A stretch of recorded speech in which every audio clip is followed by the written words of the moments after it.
গতকাল অন্তর্বর্তীকালীন সরকারের প্রধান উপদেষ্টা ডক্টর মোহাম্মদ ইউনূস জাতির উদ্দেশ্যে ভাষণ দিয়েছেন। বিভিন্নজন বিভিন্নভাবে এই ভাষণকে মূল্যায়ন করবেন, তবে আমি ব্যক্তিগতভাবে এই ভাষণটা দেখে এবং শুনে হতাশ হয়েছি। দেখে কারণে বলছি, কারণ ডক্টর মোহাম্মদ ইউনূসের যে বডি ল্যাঙ্গুয়েজ ছিল সেখানে কোনো হিরোইজম ছিল না। তাকে মনে হয়নি তিনি এই রাষ্ট্রের সর্বময় ক্ষমতার অধিকারী, এই রাষ্ট্রের মালিক তিনি, সেটা মনে হয়নি। মনে হয়েছে তিনি আমাদের মতোই সাধারণ একজন, যিনি সবাইকে সাথে নিয়ে কাজ করতে চান এবং দেশের জনগণ যদি তাকে সহযোগিতা না করে তাহলে তিনি কিছুই করতে পারবেন না। তার মানে সেই হিরোইজমটা তার ভেতরে নেই। কিন্তু আমরা গত 15 বছরে তো তেমনটা দেখিনি। শেখ হাসিনা যখনই আমাদের সামনে এসছেন, জাতির উদ্দেশ্যে যখন ভাষণ দিয়েছেন, তিনি আমাদের জানিয়েছেন তিনি কী কী করেছেন, কী কী করবেন, কী কী উপহার দিয়েছেন এবং বারবার স্মরণ করিয়ে দিয়েছেন এই দেশটা যে পৈতৃক সূত্রে তিনি পেয়েছেন, এই দেশটা তার বাবা যে আমাদেরকে উপহার দিয়েছে, সেই কথাগুলো তিনি স্মরণ করিয়ে দিয়েছেন। সুতরাং তার ভাষণে একটা হিরোইজম ছিল, একটা কমপ্লিট প্যাকেজ অ্যাকচুয়ালি। সেখানে ইমোশন থাকতো, ড্রামা থাকতো, সেখানে কমেডি থাকতো, কখনো তিনি কাঁদতেন। সুতরাং কমপ্লিট একটা এন্টারটেনমেন্ট প্যাকেজ। এবং হালের ওয়েব সিরিজের মতো সেখানে গালিও থাকতো। ফলে আলাদা করে মির্জাপুর সিরিজ কিংবা গ্যাংস অফ ওয়াসিপুর দেখার দরকার নাই। অনুরাগ কাশ্যপ কিংবা রামগোপাল ভার্মার সিনেমা আপনাকে আলাদা করে দেখতে হবে না। শেখ হাসিনার একটা ভাষণ যদি আমরা শুনি, সেখানে আমরা পুরো প্যাকেজটা পেয়ে যেতাম। কিন্তু ডক্টর মোহাম্মদ ইউনূসের ভাষণে সেটা কই? তিনি সবাইকে নিয়ে কাজ করতে চান। জনগণ যদি তার পাশে না থাকে তাহলে তিনি কিছুই করতে পারবেন না। তার ভেতরে কোনো হিরোইজম নাই, তিনি আমাদের মতোই একজন সাধারণ মানুষ। এটাই ছিল তার বক্তব্যের মূল উপাদান। কয়েকটা গুরুত্বপূর্ণ জায়গা ছিল। ডক্টর মোহাম্মদ ইউনূস নিজেই তার এই ভাষণের একটা অংশকে অত্যন্ত গুরুত্বপূর্ণ হিসেবে উল্লেখ করেছেন এবং তিনি সে ব্যাপারে একটা ধারণা দিয়েছেন। অনেকেই জানতে চান নির্বাচনটা কবে হবে, কতদিন এই সরকার ক্ষমতায় থাকবে। এই প্রশ্নটা উত্থাপন করেই তিনি এর একটা উত্তর দিয়েছেন। সেই আলোচনায় যাব। পাশাপাশি যে অস্থিরতা তৈরির একটা চেষ্টা চলছে, গতকাল কি হয়েছে আমরা জানি। আনসার বাহিনী যেভাবে সচিবালয়ে ঢুকে পড়েছিল এবং সারা দিন পর রাতে যে তাণ্ডব তারা চালিয়েছে, যদিও শেষ পর্যন্ত তারা ব্যর্থ হয়েছে, কিন্তু যে পরিস্থিতি তৈরির চেষ্টা করা হয়েছিল এবং এই পরিস্থিতিটা একদিনে আসেনি। এবং শুধুমাত্র আনসার বাহিনী না, আরও বিভিন্ন জায়গা থেকে, বিভিন্ন পক্ষ থেকে সরকারের উপরে নানান ধরনের চাপ দেওয়ার চেষ্টা করা হচ্ছে। এবং আনসার বাহিনীর গতকালের যে তাণ্ডব, সেটা কিন্তু একদিনে হয়নি, তারা ধীরে ধীরে এই জায়গাটাতে এসেছে। এবং সেই সময় যখন সারা দেশ বন্যা কবলিত মানুষের পাশে দাঁড়াচ্ছে এবং উপদেষ্টা মণ্ডলী সহ পুরো রাষ্ট্র যখন বন্যা কবলিত মানুষের পাশে দাঁড়ানোর জন্য নানান উদ্যোগ গ্রহণ করছে, সেই সময় তারা সচিবালয় ঘেরাও করতে এসেছে, সচিবালয় তারা দখল করতে গিয়েছিল একরকম। শেষ পর্যন্ত তারা সেখানে টিকতে পারেনি। এই দুটো বিষয়কে আলাদাভাবে গুরুত্ব দিয়ে উপস্থাপনের পাশাপাশি ডক্টর মোহাম্মদ ইউনূস তার ভাষণে সামগ্রিক পরিস্থিতির একটা মূল্যায়ন করেছেন এবং তার সরকার কিভাবে গঠিত হয়েছে, সরকার এখন কিভাবে কাজ করছে এবং কী কী উদ্যোগ ইতিমধ্যে তারা গ্রহণ করেছে, সে কথাগুলো তিনি উল্লেখ করেছেন। পাশাপাশি সামনের দিনে সরকার কিভাবে কাজ করতে চায় এবং কতদূর পর্যন্ত তারা কাজ করতে চায়, সেই ব্যাপারে আমাদেরকে একটা ধারণা দিয়েছেন।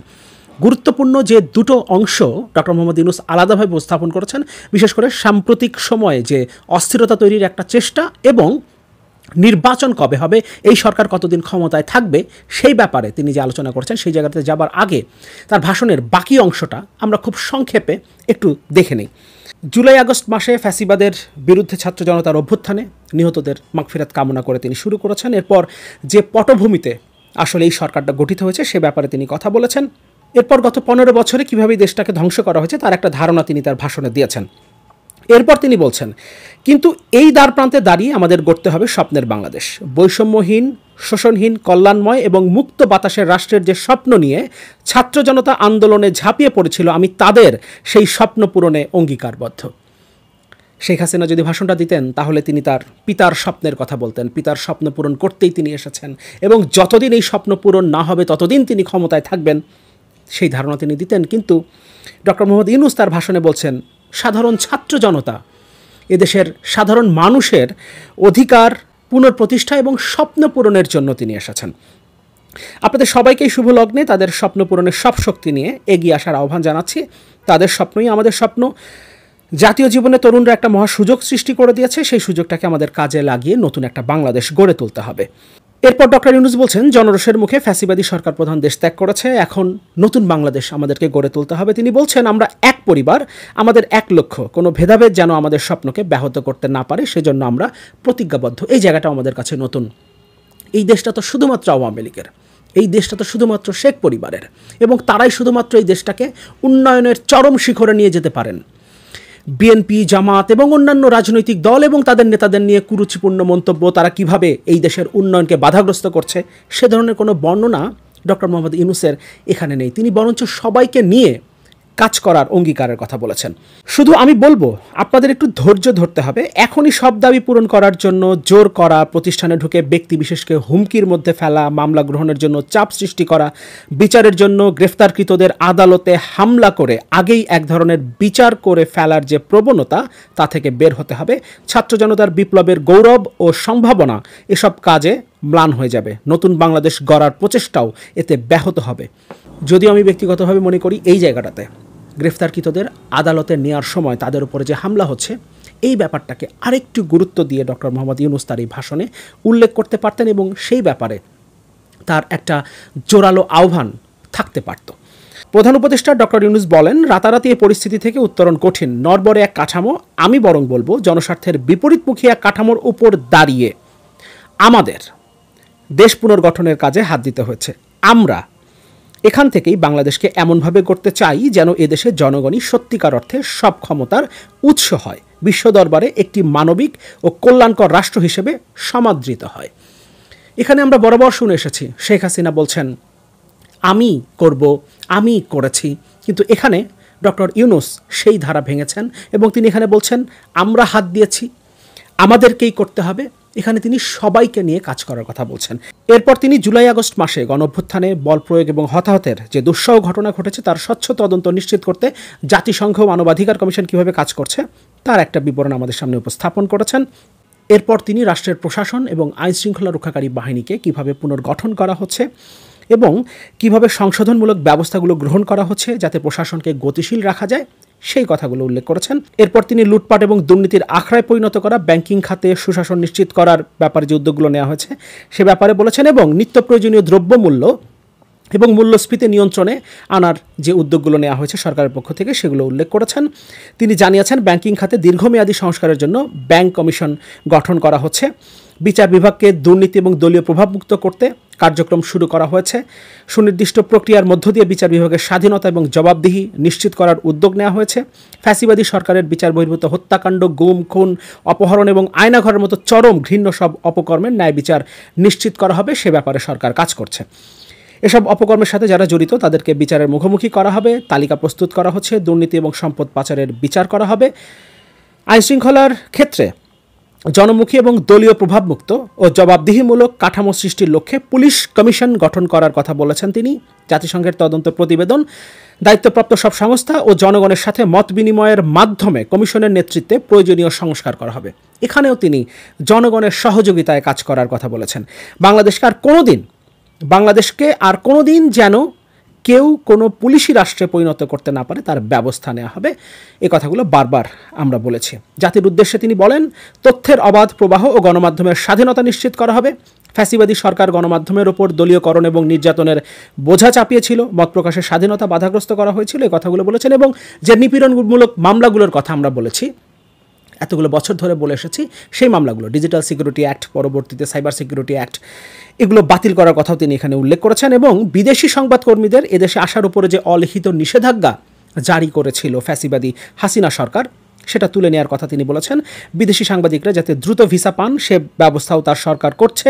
শিক্ষাক্ষেত্রে চরম নৈরাজ্য প্রতিষ্ঠা হয়েছে, সেই ব্যাপারগুলো তিনি দেখছেন এবং তার সরকার সে ব্যাপারে যুগোপযোগী ব্যবস্থা নেওয়ার চেষ্টা করছে। গণতন্ত্রকে সুসংহত করতে স্থানীয় সরকার প্রতিষ্ঠানগুলোকে শক্তিশালী করা এবং ক্ষমতার বিকেন্দ্রীকরণ নিশ্চিত করা, ছাত্র জনতার অভ্যুত্থানকে সফল পরিণতি দিতে প্রশাসন, বিচার বিভাগ, নির্বাচন কমিশন ও নির্বাচনী ব্যবস্থা, আইন শৃঙ্খলা খাত এবং তথ্য প্রবাহে প্রয়োজনীয় সংস্কার সম্পূর্ণ করে অবাধ, সুষ্ঠু ও অংশগ্রহণমূলক নির্বাচন আয়োজন করা হবে।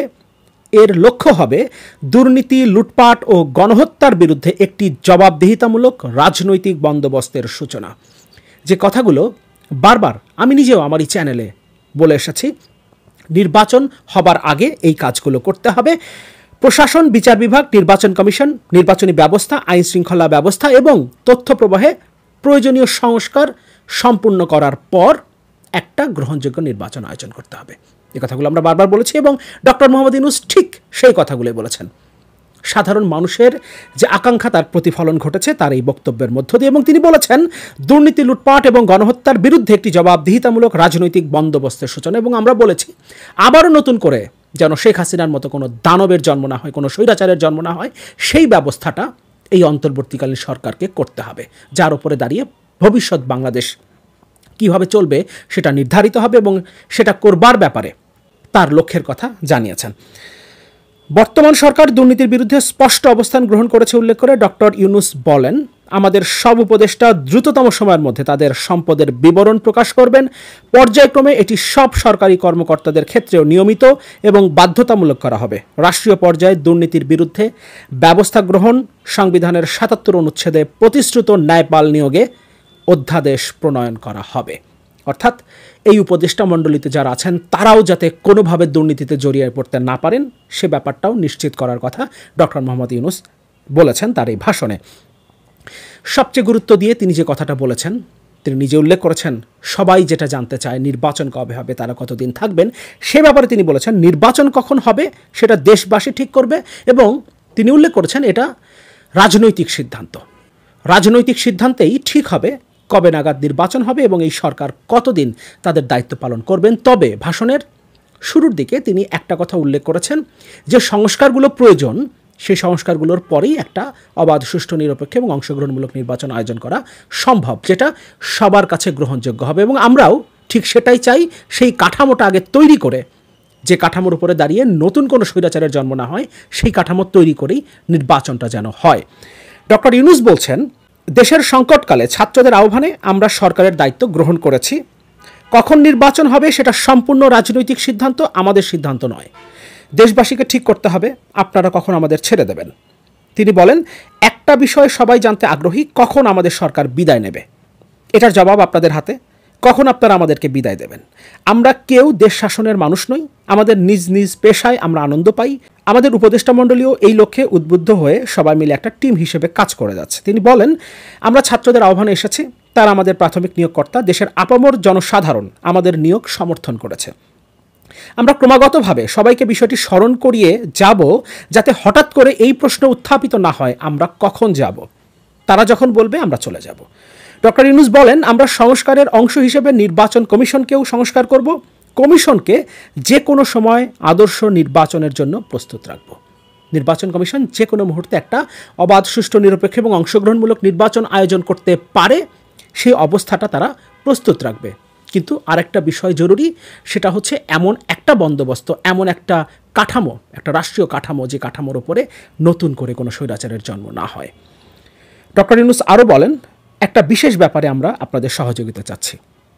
আমাদের দায়িত্ব গ্রহণের পর থেকে প্রতিদিন সচিবালয়ে, আমার অফিসের আশেপাশে, শহরের বিভিন্ন স্থানে সমাবেশ করা হচ্ছে। গত 16 বছরের অনেক দুঃখ কষ্ট আপনাদের জমা আছে, সেটা আমরা বুঝি। আমাদের যদি কাজ করতে না দেন তাহলে এই দুঃখ ঘোচানোর সব পথ বন্ধ হয়ে যাবে। আপনাদের কাছে অনুরোধ, আমাদের কাজ করতে দিন। আপনাদের যা চাওয়া তা লিখিতভাবে আমাদের দিয়ে যান। আমরা আপনাদের বিপক্ষ দল নই। আইনসঙ্গতভাবে যা কিছু করার আছে আমরা তা অবশ্যই করব। কিন্তু বাস্তবতা হচ্ছে, এখন যারা আন্দোলনের নামে, নিজেদের অধিকার প্রকাশের নামে যে সমাবেশগুলো করছে, বিশেষ করে আনসাররা যেটা করেছে এবং আরও বিভিন্ন পক্ষ, শুরুতে আমরা দেখেছিলাম হিন্দুরা শাহবাগ পর্যন্ত এসেছিল, তারা বিভিন্নভাবে নৈরাজ্য সৃষ্টির একটা চেষ্টা করেছিল। যদিও হিন্দুদের মুখোশে সত্যিকার অর্থে আওয়ামী লীগের নেতাকর্মীরা এই সমাবেশগুলো তখন করার চেষ্টা করেছিল, কিন্তু সেখানে তারা ব্যর্থ হয়েছে। এরপর আনসার বাহিনীকে দিয়ে তাদের দাবি দাওয়া আদায়ের নামে যে তাণ্ডবটা চালানো হয়েছে সেটাও আমরা দেখেছি, কিন্তু সেখানেও তারা আপাতত ব্যর্থ হয়েছে বলতে হবে। কিন্তু এই প্রচেষ্টা অব্যাহত থাকবে সেটা আমরা বুঝতে পারি যখন আমরা দেখি সজীবজের জয় এই আনসার বাহিনীর যে আন্দোলন তার পক্ষে কথা বলেন, তখন আমরা বুঝতে পারি এর পৃষ্ঠপোষক আসলে কারা। ডক্টর মোহাম্মদ ইউনূস বলছেন তাদের কাছে তিনি সহযোগিতা চান, কিন্তু তিনি এটাও বলেছেন যারা এই দাবি দাওয়াগুলো নিয়ে আন্দোলন করছে, বিভিন্ন সমাবেশ করছে, তারা আমাদের প্রতিপক্ষ নয়, কিন্তু সবাই আসলে আমাদের পক্ষেও নয়। অনেককে ব্যবহার করা হচ্ছে, সেটাও আমাদেরকে মাথায় রাখতে হবে। এবং আরেকটা বিষয়, রাষ্ট্রের যে কোনো ধরনের পরিস্থিতি, বিশেষ পরিস্থিতি যখন তৈরি হয়, তখন রাষ্ট্রকে সেটা মোকাবেলা করার শক্তি অর্জন করতে হবে। হ্যাঁ, যেহেতু 2 সপ্তাহ হলো এই সরকারটা গঠিত হয়েছে, রাষ্ট্রের উপরে পুরো নিয়ন্ত্রণ হয়তোবা এই সরকার এখনও নিতে পারেনি। এ কারণে আনসার বাহিনীর যে তাণ্ডব সেটাকে ঠেকিয়ে দেবার জন্য ছাত্রদেরকে দায়িত্ব নিতে হয়েছে। তারা এসছে এবং লড়াই করেছে সেখানে। কিন্তু এটা খুব বেশি দিন কন্টিনিউ করা যাবে না।